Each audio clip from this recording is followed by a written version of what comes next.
Nasabah Bank BNI masih percaya uang mereka aman di BNI.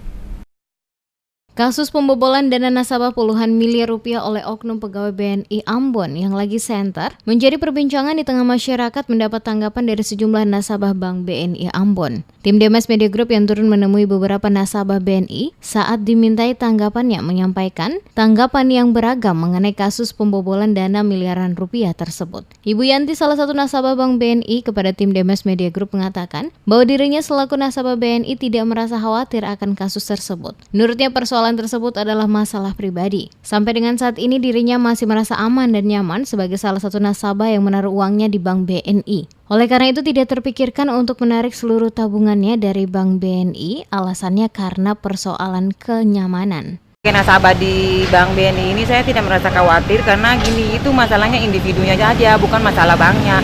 Jadi saya untuk menabung di sini saya rasa aman deh, nggak ada masalah apa-apa. Itu berpulang ke individunya aja, kalau untuk bank ini kayaknya aman.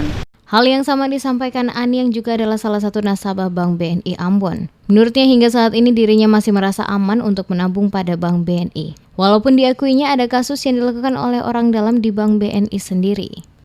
Kasus pembobolan BNI dari pegawai orang dalam sendiri maksudnya, itu menurut kakak dong bagaimana, maksudnya takut keseng menabung gitu? Kalau kakak sendiri sih sebenarnya seng sih, karena memang sudah terpercaya gitu kan, BUMN, jadi aman lah. Aman. Iya. Kalau mengenai kasus itu kan biar nanti BNI sama kepolisian yang tangani.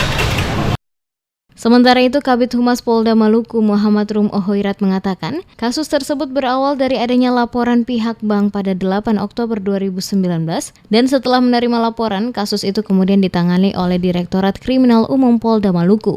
Namun dalam proses berjalan, kasus tersebut merupakan kasus perbankan, maka diambil alih oleh Direktorat Kriminal Khusus. Sesuai dengan laporan adanya kerugian dari pihak BNI sekitar 58 miliar rupiah, sesuai dengan laporan yang disampaikan ke pihak Polda Maluku.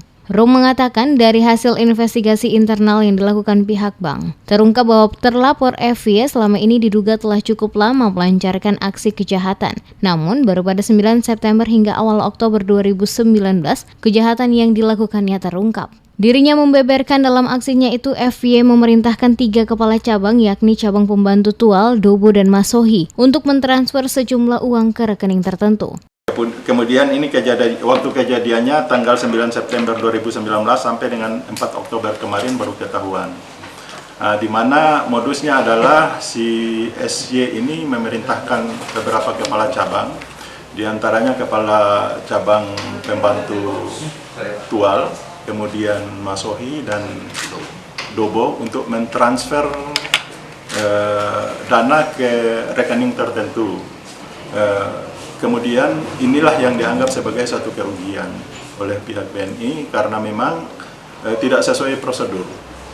Jadi jumlah keseluruhan yang ditransfer dari ketiga cabang pembantu tersebut sejumlah 58.950 juta rupiah.